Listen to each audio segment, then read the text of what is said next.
एक शख्स गाड़ी से उतरा और बड़ी तेजी से एयरपोर्ट में घुसा। जहाज उड़ने के लिए तैयार था। उसे किसी कॉन्फ्रेंस में पहुंचना था जो खास उसी के लिए आयोजित की जा रही थी। वो अपनी सीट पर बैठा और जहाज उड़ गया। अभी जहाज कुछ दूर ही उड़ा था कि कैप्टन ने ऐलान किया, तूफानी बारिश और बिजली की वजह से जहाज का रेडियो सिस्टम ठीक से काम नहीं कर रहा, इसलिए हम करीबी एयरपोर्ट पर उतरने के लिए मजबूर हैं। जहाज लैंड होते ही अब वो शख्स बाहर निकला और कैप्टन से शिकायत करने लगा कि उसका एक एक मिनट कीमती है और होने वाली कॉन्फ्रेंस में उसका पहुंचना बहुत जरूरी है। पास खड़े दूसरे मुसाफिर ने उसे पहचान लिया और बोला, डॉक्टर पटनायक, आप जहां पहुंचना चाहते हैं टैक्सी द्वारा यहां से केवल 3 घंटों में पहुंच सकते हैं। डॉक्टर ने उस शख्स का शुक्रिया अदा किया और टैक्सी लेकर निकल पड़ा। लेकिन ये क्या, आंधी तूफान और मूसलाधार बारिश ने गाड़ी का चलना मुश्किल कर दिया। फिर भी ड्राइवर गाड़ी चलाता रहा। अचानक ड्राइवर को एहसास हुआ कि वो रास्ता भटक चुका है। नाउमीदी के उतार चढ़ाव के बीच उस शख्स को एक छोटा सा घर दिखा। इस तूफान में वही गनीमत समझकर गाड़ी से नीचे उतरा और दरवाजा खटखटाया। आवाज आई, जो कोई भी है अंदर आ जाए, दरवाजा खुला है। अंदर एक बुढ़िया आसन बिछाए भगवत गीता पढ़ रही थी। उसने कहा, माँ जी, अगर इजाजत हो तो आपका फोन इस्तेमाल कर लूं। बुढ़िया मुस्कुराई और बोली, बेटा, कौन सा फोन? यहां ना बिजली है ना ही फोन। लेकिन तुम बैठो, सामने चरणामृत रखा है, पी लो, थकान दूर हो जाएगी। और खाने के लिए भी कुछ ना कुछ फल मिल जाएगा, खा लो ताकि आगे सफर के लिए कुछ शक्ति आ जाए।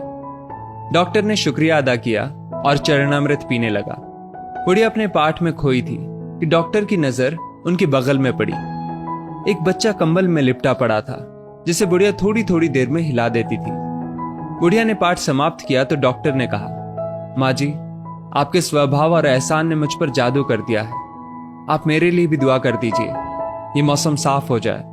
मुझे उम्मीद है आपकी दुआएं जरूर कबूल होती होंगी। बुढ़िया बोली, नहीं बेटा, ऐसी कोई बात नहीं। तुम मेरे अतिथि हो और अतिथि की सेवा ईश्वर का आदेश है।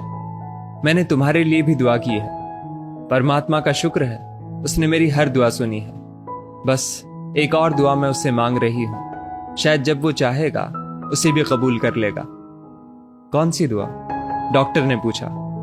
बुढ़िया बोली, ये जो 4 साल का बच्चा तुम्हारे सामने अधमरा पड़ा है, मेरा पोता है। ना इसकी माँ जिंदा है ना ही बाप। इस बुढ़ापे में इसकी जिम्मेदारी मुझ पर है। डॉक्टर कहते हैं इसे कोई खतरनाक रोग है जिसका वो इलाज नहीं कर सकते। वो कहते हैं एक ही नामवर डॉक्टर है। क्या नाम बताया था उसका? हाँ, याद आया, डॉक्टर पटनायक। वो इसका ऑपरेशन कर सकता है। लेकिन मैं बुढ़िया कहाँ उस डॉक्टर तक पहुंच सकती हूँ? बच्चे को लेकर जाऊं भी तो पता नहीं वो देखने के लिए राजी भी हो या नहीं। बस अब बंसी वाले से यही मांग रही थी कि वो मेरी मुश्किल आसान कर दे।